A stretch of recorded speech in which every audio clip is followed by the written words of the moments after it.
Are the Golden State Warriors on the brink of a major transformation? With the recent blockbuster acquisition shaking up the roster, fans are buzzing with excitement and speculation about what's next. The decision to hold on to critical veterans raises questions about the future of our championship core. Could this mean a renewed commitment to our beloved players? Stick around, because we're diving deep into what this could mean for the team moving forward. If you want to stay in the loop with all things Warriors, make sure to hit that subscribe button and give us a like. The Warriors made a controversial decision at the trade deadline, choosing not to leverage their mid-tier salaries for another major move following the blockbuster acquisition of Jimmy Butler. Instead, they opted to preserve the rest of their roster, notably keeping veterans Gary Payton II and Kevon Looney, both of whom are on expiring contracts. This choice has left many fans, myself included, pondering the implications for the team's future. Re-signing Looney and Payton should now become easier for the Warriors, and I can't help but feel a sense of relief about that. Some might argue that the Warriors missed an opportunity to use that $17.1 million in expiring salary to make a significant upgrade, potentially targeting someone like Nikola Vucevic from the Chicago Bulls. Honestly, I'm torn.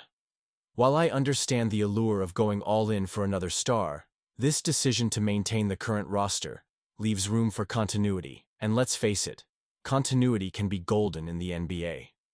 What's more, even if the Warriors had traded Payton or Looney, they could have made a play to bring them back as free agents. The fact that they chose to keep them indicates a strong belief in their contributions to the team.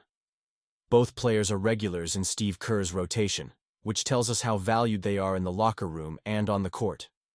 But here's the kicker. With so many teams deep into the luxury tax, it's hard to see them landing bigger deals in free agency. They might be looking at minimum contracts, which makes me wonder about the state of the league and how it affects our roster. Remember last offseason? We saw players like Tyus Jones and Gary Trent Jr. forced to settle for minimum deals. It's a stark reminder of the financial realities facing even solid players in this league. With the Warriors just extending Butler to a 2-year, $112 million contract, one that will see him earning a staggering $54.1 million next season, there's little doubt that financial flexibility will be a challenge moving forward.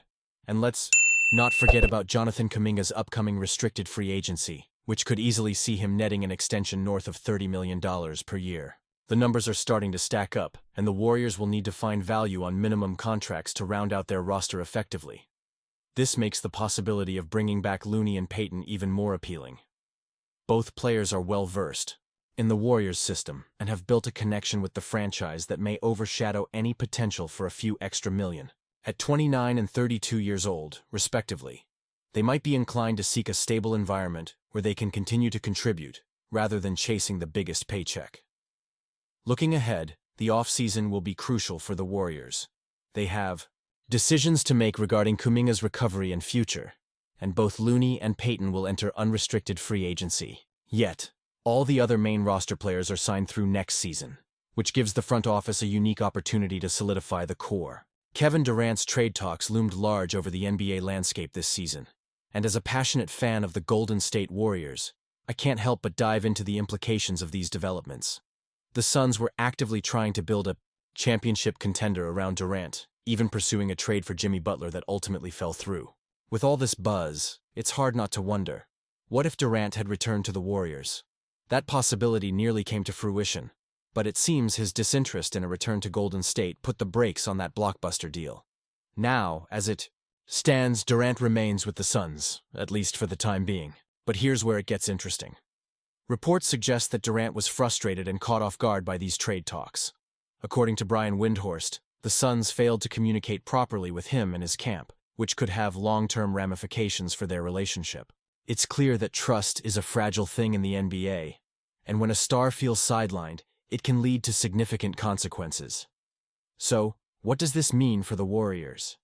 Well, the trade market is always in flux, particularly as we move into the summer months. The Warriors were close to bringing Durant back, and while he didn't end up in the Bay Area, the fact that teams like the Timberwolves and the Mavericks are now being mentioned as potential suitors for Durant could open up other avenues for Golden State to explore. As fans, we know how quickly the narrative can shift in the NBA. With the Warriors being a second-apron team, they face limitations in salary aggregation, making big trades tricky. But the offseason presents a fresh opportunity. financial situations change, and the Warriors could find themselves with more leeway to maneuver if they can free up cap space. The fact that teams like the Mavericks and Rockets could also be in the mix for Durant means that the Warriors must be vigilant. They need to stay ahead of the curve while also keeping their own core intact. The Warriors have young assets and a strong draft capital that could be attractive in any potential Durant trade discussions. But the question remains, is reuniting with Durant the best path forward? Honestly, I'm torn. On one hand, Durant is a generational talent who can elevate this team. On the other, the chemistry and dynamics of the current roster have been solid, and disrupting that could be risky. Moreover, we can't ignore the emotional aspect of all this. Durant's previous stint with the Warriors brought us 2 championships, but it also ended on a rather tumultuous note. Would he want to come back, knowing how things unfolded? Would the fans embrace him again? It's a complex web of emotions and expectations that we, as fans, must navigate. As we look ahead, we also have to consider the broader implications for the Warriors' championship window. With stars like Stephen Curry, Klay Thompson, and Draymond Green aging, how aggressive should the Warriors be in pursuing a player like Durant? The front office has a delicate balance to strike between maintaining the current championship core and exploring new avenues to sustain success. There's no doubt that the Warriors' front office is always looking for ways to improve the team. Daryl Morey's reputation as a star hunter means you can be sure he'll be scoping out any opportunity to bring a big name to a contender. The 76ers, the Mavericks, the Rockets, these teams are all eyeing the future. And if Durant becomes available, the competition will be fierce. And you? What do you think? I want to hear your opinions down below. Should the Warriors make another run at Durant if the opportunity arises?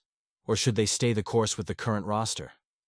The debate is wide open, and I know there are a lot of passionate opinions out there. As always, don't forget to like, share, and subscribe to keep up to date with everything Golden State Warriors. Activate that notification bell to get all the latest updates and join me in this journey as we navigate the highs and lows of our beloved team together.